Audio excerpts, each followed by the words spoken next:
नई दिल्ली में बुधवार को हरिभाऊ बागड़े ने केंद्रीय गृह मंत्री अमित शाह से शिष्टाचार मुलाकात की। ये भेंट नई दिल्ली में हुई, जिसमें दोनों नेताओं के बीच देश और राज्य के विकास से जुड़े हुए विभिन्न मुद्दों पर संवाद हुआ। मुलाकात के दौरान राज्यपाल बागड़े ने विकास कार्यों, प्रशासनिक विषयों पर चर्चा की।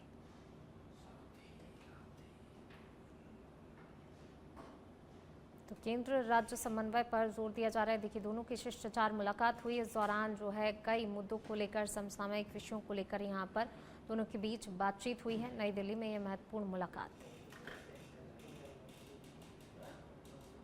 धौलपुर में चंबल नदी के राजघाट गांव के सामने दिल दहला देने वाली घटना सामने आई है, जहां पीने के पानी के लिए एक बालिका पर मगरमच्छ ने हमला कर दिया। बताया जा रहा है कि बालिका अपने मवेशियों को पानी पिलाने के लिए गई हुई थी, तभी मगरमच्छ ने उसे पानी के अंदर खींच लिया। शोर सुनकर ग्रामीण मौके पर पहुंचे और काफी मशक्कत के बाद बालिका को मगरमच्छ से छुड़ाया गया, लेकिन तब तक उसकी मौत हो चुकी थी। घटना की सूचना पर चंबल चौकी पुलिस मौके पर पहुंची और मामले की जानकारी ली गई।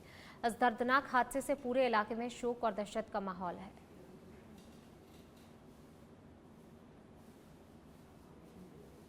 जालौर जिले के झाप थाना क्षेत्र के विचरौल का गोलिया गांव में शादी के मात्र 20 दिन बाद एक 20 वर्षीय नवविवाहिता लता कुमारी अचानक घर से लापता हो गई। परिजनों के अनुसार घटना 10 मई की रात 2 बजे से 3 बजे के बीच की हुई, जब युवती घर से गायब हो गई। सुबह जानकारी मिलने पर परिवार में हड़कंप मच गया। परिजनों ने पड़ोसी युवक जोगाराम पर युवती को साथ ले जाने का आरोप लगाया। मामले में 11 मई को झाप थाने में गुमशुदगी दर्ज करवाई गई, जिसमें जेवरात भी साथ ले जाने की बात कही गई। पुलिस ने मामला दर्ज कर जांच शुरू कर दी है और विभिन्न तकनीकी और अन्य पहलुओं के आधार पर तलाश की जा रही है। आज 19 तारीख में भेड़ा हुआ हूँ। आज ये डोनी बड़े जाओ मोने 25 तारीख होती लाविन बाई दिए नहीं दिए तो थोड़ा में मिल जाए और हड़ताल करिया बे गांव पूरी 27 कौम जाए।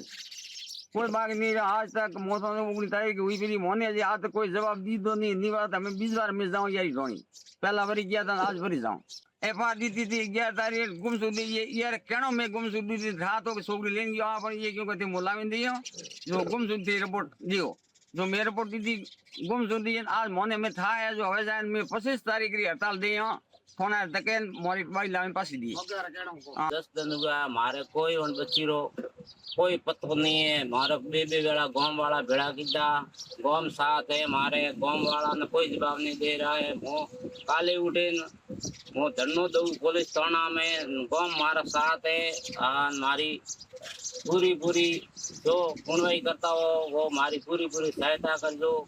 आज मैं गरीब आदमी हूँ, हमारे घर इतना नहीं है। आज हमारी बच्ची है ना पिया वाली करोड़पति पार्टी है ना लेन किया। डूंगरपुर जिले में वर्धमान महावीर खुला विश्वविद्यालय की ओर से बुधवार को प्री डीएलएड परीक्षा 2 पारियों में आयोजित की जा रही है। जिले में बनाए गए 28 परीक्षा केंद्रों पर कुल 21,219 परीक्षार्थी परीक्षा देंगे। पहली पारी से पहले परीक्षा केंद्रों पर अभ्यर्थियों की लंबी कतारें देखने को मिली। अभ्यर्थियों को एडमिट कार्ड, फोटो, पहचान पत्र, बायोमेट्रिक और फेस रिकॉग्निशन सहित त्रिस्तरीय जांच के बाद ही प्रवेश दिया गया। महिला परीक्षार्थियों के दुपट्टे और चूड़ियां तक उतरवाई गई। नकल रोकने के लिए पुलिस और प्रशासन की ओर से सख्त सुरक्षा व्यवस्था की गई, तो वहीं केंद्रों के बाहर पुलिस जाब्ता और यातायात व्यवस्था भी मुस्तैद रही।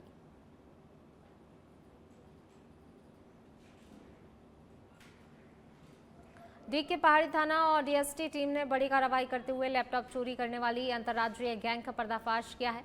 पुलिस ने महाराष्ट्र के नागपुर से छत्तीसगढ़ बिलासपुर ले जाए जा रहे 464 लैपटॉप, एक बलेनो कार और एक आरोपी को गिरफ्तार किया है। पकड़ा गया आरोपी पहाड़ी क्षेत्र के गांव खलुका का रहने वाला बताया गया है। जब्त किए गए लैपटॉप और टैबलेट की कीमत करीब 4 करोड़ 14 लाख रुपए आंकी गई है।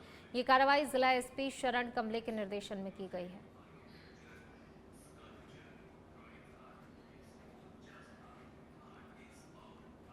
निवाई में all India organisation of chemist and druggist के आह्वान पर मेडिकल स्टोर संचालकों ने ऑनलाइन दवा बिक्री के विरोध में पूरी तरह बंद रखा।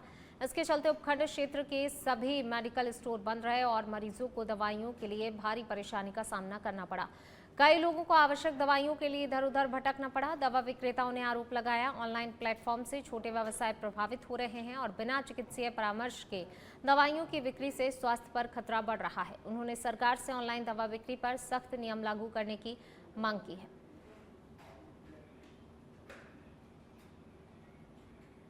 Organisation of chemist and druggist के आह्वान पर आज टोंक जिले की समस्त मेडिकल की दुकानें, रिटेलर, होलसेलर सभी जो हैं वो हड़ताल पर हैं। देखिए, किस तरह की आपकी मांग है? हमारी जो मांग है वो अवैध एवं अनियंत्रित ऑनलाइन दवा बिक्री तथा जन स्वास्थ्य एवं लाखों छोटे केमिस्टों के अस्तित्व से जुड़े गंभीर मुद्दों के विरोध में राष्ट्रव्यापी एक दिवसीय सांकेतिक हड़ताल की गई है। और ये जो आज जो स्ट्राइक जो की गई है ऑल इंडिया वाइज है, AIOCD जो केमिस्ट एसोसिएशन ऑल इंडिया का है उसके तहत है। उसी में टोंक जिला आता है और टोंक जिले के थ्रू ये हम इसमें कर रहे हैं। इसमें हमारा ये main drug and cosmetic act के नियमों का उल्लंघन है ऑनलाइन दवा के थ्रू। दूसरा इसमें जो बिना फार्मेसी के प्रिस्क्रिप्शन के बिना ही दवा सप्लाई की जाती है जो कि अवैध है एक तरह से। और तीसरा इसमें क्या प्रिस्क्रिप्शन ड्रग अनकंट्रोल्ड डिस्ट्रीब्यूशन होता है। और चौथा जो वैक्सीन वगैरह है, जो बच्चों के लिए वैक्सीन आते हैं, जब ये सब क्या है बिना स्टोरेज के, कोल्ड स्टोरेज के ये सप्लाई कर दिए जाते हैं जो कि 2 से 3 में मिलते हैं, जबकि मेडिकल स्टोर पे कोल्ड स्टोरेज के द्वारा दिए जाते हैं। ये सब समस्या है, इनका सुरक्षित दवा का वितरण नहीं हो पा रहा है और इसमें बहुत ज़्यादा डिस्काउंट भी दिया जा रहा है जो कि व्यापार को प्रभावित करता है। प्रतापगढ़ जिले में अवैध ऑनलाइन दवा बिक्री और दवा व्यापारियों के हितों की सुरक्षा को लेकर बुधवार को मेडिकल व्यवसायियों ने एक दिवसीय सांकेतिक हड़ताल करते हुए अपनी दुकानें बंद रखी। विरोध के बाद दवा विक्रेताओं ने जिला कलेक्टर के माध्यम से प्रधानमंत्री मोदी के नाम ज्ञापन सौंपकर ऑनलाइन दवा बिक्री पर तत्काल रोक लगाने और सख्त कार्रवाई की मांग की है। ज्ञापन में बिना चिकित्सीय परामर्श दवाओं की ऑनलाइन बिक्री, फर्जी प्रिस्क्रिप्शन और भारी छूट जैसी गतिविधियों को जन स्वास्थ्य के लिए खतरा बताया। इसके साथ ही छोटे केमिस्ट के व्यवसाय पर पड़ रहे प्रभाव को लेकर भी चिंता जताई।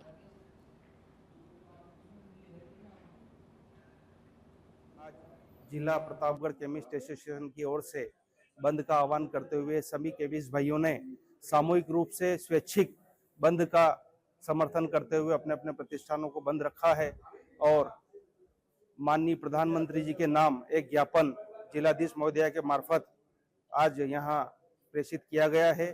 ज्ञापन में मुख्य मांगे हमारी ओर से यह रखी गई है कि देश भर में ऑनलाइन बिक्री, जो कि ड्रग्स एंड कॉस्मेटिक एक्ट का खुला उल्लंघन है।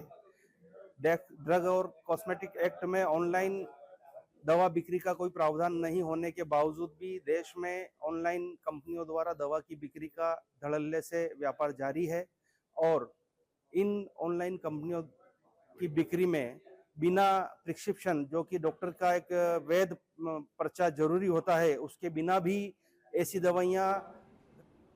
श्रीगंगानगर के घरसाना क्षेत्र में बारदाने की मांग को लेकर रावला में तनाव की स्थिति बन गई। बड़ी संख्या में किसान और व्यापारी रावला तहसील पहुंचे और परिसर का घेराव कर दिया। प्रदर्शन के दौरान किसान व्यापारी बारदाने की उपलब्धता सुनिश्चित करने की मांग कर रहे हैं।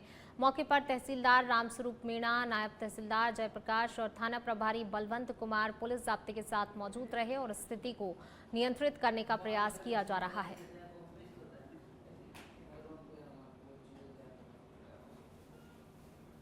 भीलवाड़ा जिले के जहाजपुर कस्बे में बुधवार को ऑनलाइन दवाओं और फार्मेसी के बढ़ते चलन के विरोध में सभी मेडिकल स्टोर बंद रहे। भारतीय दवा विक्रेता संघ और राजस्थान केमिस्ट अलायंस के आह्वान पर तहसील क्षेत्र के दवा विक्रेताओं ने सरकार की नीतियों के खिलाफ विरोध प्रदर्शन किया।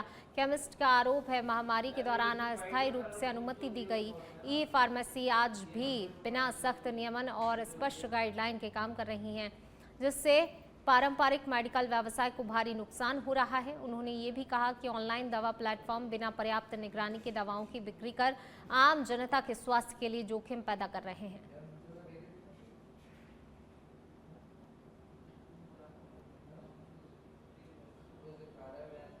रामगढ़ कस्बे में फार्मेसी एसोसिएशन ऑफ इंडिया के आह्वान पर ऑनलाइन दवाइयों की बिक्री के विरोध में बुधवार को सभी मेडिकल स्टोर बंद रहे। मेडिकल संचालकों ने ई फार्मेसी और ऑनलाइन डिलीवरी एप्स पर सख्त नियमों और रोक की मांग को लेकर ये बंद रखा। दुकानें बंद रहने से मरीजों और उनके परिजनों को दवाइयों के लिए काफ़ी परेशानी का सामना करना पड़ा और रामगढ़ उपजिला अस्पताल में मरीजों की भीड़ बढ़ गई। फार्मेसी एसोसिएशन के सदस्यों ने आरोप लगाया, बिना प्रभावी निगरानी के ऑनलाइन दवा बिक्री से स्वास्थ्य पर खतरा बढ़ रहा है और स्थानीय मेडिकल व्यवसाय भी प्रभावित हो रहा है।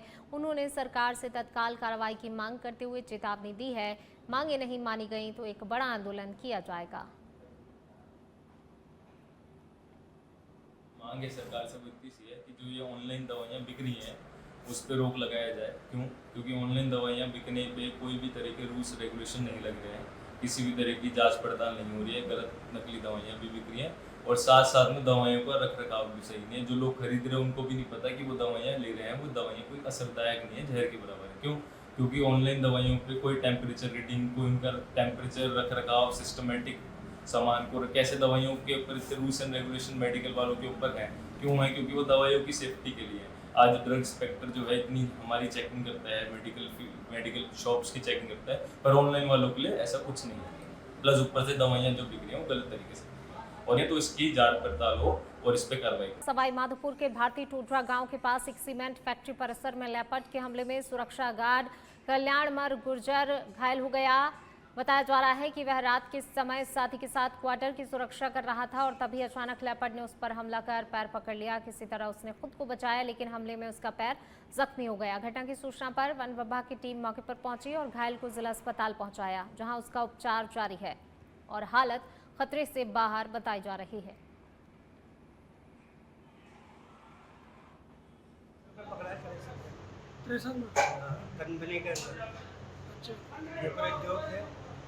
उसमें चौकीदारी करते हैं। अच्छा, कौन सी जगह? फैक्ट्री टोडरा। अच्छा, वहाँ नौकरी करता हूँ। कब की घटना हुई? घटना कब की है? घटना कब की है?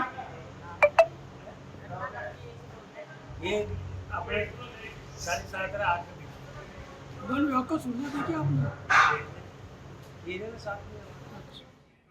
बालोतरा में अवैध बजरी खनन के खिलाफ थान सिंह डोली के नेतृत्व में आरएलपी की जन आक्रोश रैली को लेकर प्रशासन और पार्टी आमने सामने है। पुलिस ने नोटिस जारी कर प्रदर्शन को स्थगित करने या अनुमति लेने की चेतावनी दी है, लेकिन थान सिंह डोली ने स्पष्ट किया कि रैली हर हाल में होगी। इसके चलते बालोतरा में सियासी तापमान बढ़ गया है और पुलिस हाई अलर्ट पर है। आंदोलन के लिए तैयारियां जारी हैं, तो वहीं सभी की निगाहें पुलिस की कार्रवाई पर टिकी हैं।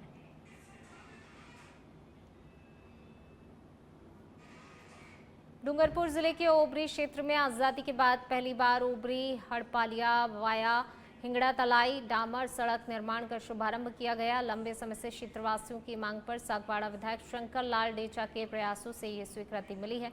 सड़क निर्माण कार्य शुरू होने से ग्रामीणों में खुशी का माहौल है और वे मानते हैं कि ये सड़क शिक्षा, स्वास्थ्य और व्यापारिक गतिविधियों को बढ़ावा देने के साथ साथ आवागमन की पुरानी समस्याओं को भी दूर करेगी। मंडल अध्यक्ष महेंद्र सिंह पवार ने नारियल फोड़कर कार्य का शुभारंभ किया, जिसमें पूर्व मंडल अध्यक्ष, सरपंच, उप सरपंच, वार्ड पंच और अन्य ग्रामीण उपस्थित रहे।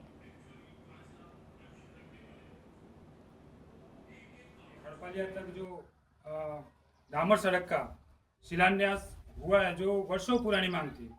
यहाँ के लोग विगत 50 वर्षों से इस मांग को उठाए जा रहे थे।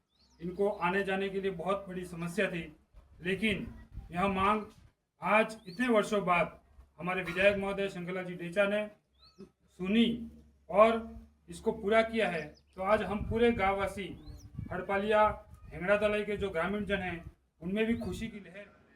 शाहाबाद में स्लीपर बस सवारियों से भरी रोड से नीचे उतरने से बड़ा हादसा होते होते टल गया। शाहाबाद घाटी क्षेत्र में नेशनल हाईवे 27 पर हुई घटना में बस का संतुलन बिगड़ने से ये डर पैदा हुआ है। बस गुजरात से कानपुर जा रही थी। हादसे के समय यात्रियों में अफरा तफरी और चीख पुकार मच गई, लेकिन किसी के हताहत होने की सूचना नहीं है।